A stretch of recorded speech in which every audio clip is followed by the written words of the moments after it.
It's disgusting. I mean, every bit of it's disgusting. You know, to sit there and mock my husband for not being with me on the presidential trail because he is deployed and serving our country.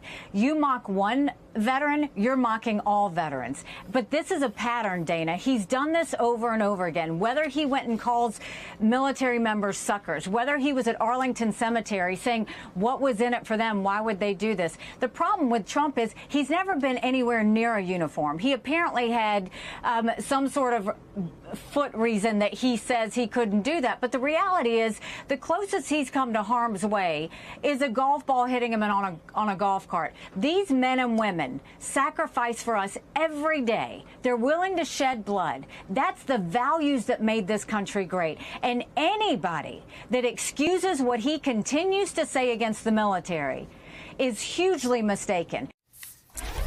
Amy, Donald Trump didn't just attack Nikki Haley mercilessly. Several journalists and writers have written about how he didn't like her skin, and that's why he wanted her in New York, where she was the U.S. ambassador to the United Nations, not serving in his cabinet in Washington. Donald Trump also attacked her husband, who was serving. I'm not going to play his attack, but this is what he said. Quote, "She brought her husband. Where's her husband? Oh, he's away. He's away. What happened to her husband? What happened to her husband?" said Trump. "Where is he? He's gone. He knew," end quote.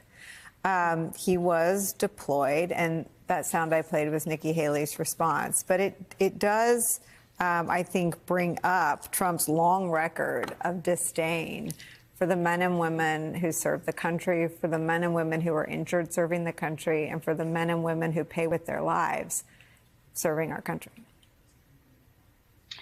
Absolutely. And I think, you know, one of the things that Nikki Haley did so well on her campaign was speak to Republican voters about exactly what Donald Trump said.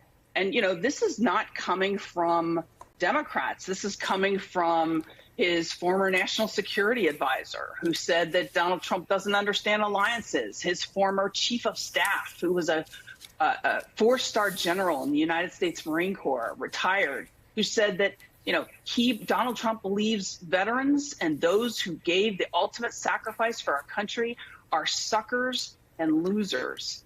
I mean, this and that's what we miss now with Nikki Haley, you know, turning around and endorsing Donald Trump. And I have to say that, you know, this is why what you need to be successful in the modern Republican Party is to give up your integrity. Because she knows better. She talked about it in her campaign. She knows that Donald Trump is a threat to our national security. She knows that she doesn't trust him to be commander-in-chief again. But she's simply doing this in order to preserve her political future, her ambitions within a party that has lost its moral compass. And that's what's so sad about this whole thing.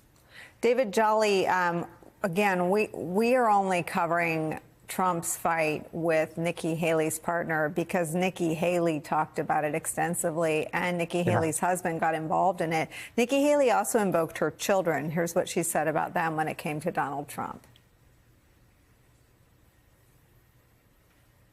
Donald Trump is everything I taught my children not to do in kindergarten.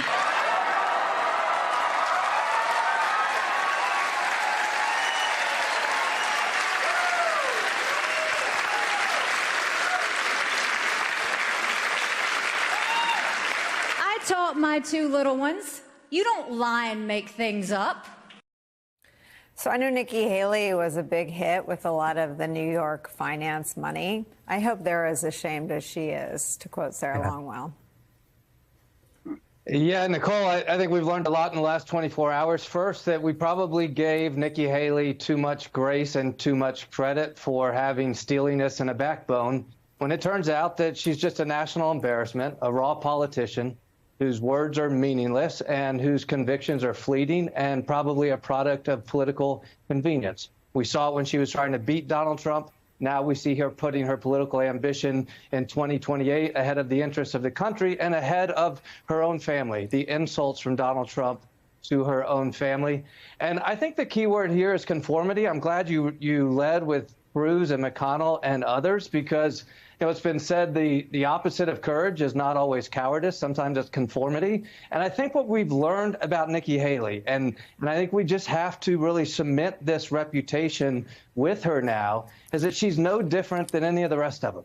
There's no reason we should credit her with courage for confronting Donald Trump, because it was meaningless. Nikki Haley is no different than Kevin McCarthy, but for a jar of pink Starburst. She's no different than Lindsey Graham, but for the twang in the voice. And she's no different than Kristi Noem, but for a dead puppy.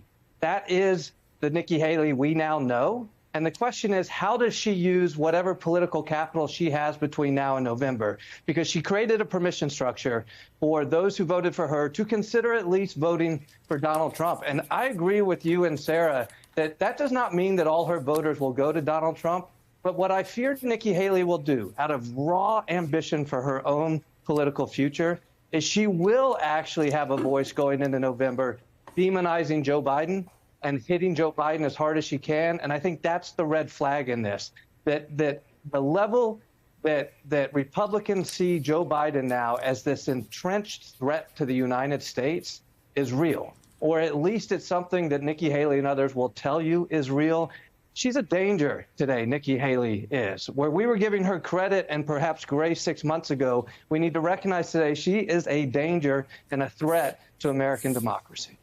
I think, too, Amy, there's something disorienting about someone who makes a fitness argument, who makes a national security argument, who involves their husband, who is in Nikki Haley's telling, deployed overseas in combat, and then turns around and votes for the person who she says is anti-military, who she says is a national security threat, who she says is unfit. And I wonder, I know we keep coming back to three gentlemen who know everything, know more than we know, and that's General Milley, General Kelly, and General Mattis. But it seems that if Republicans are going to muddy the waters after making arguments about issues around which no one knows more than those three men, it may be time for those three men to come out and set the record straight.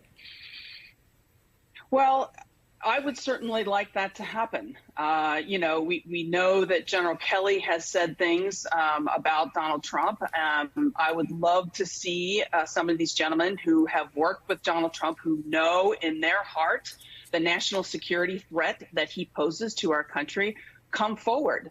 That said, many already have.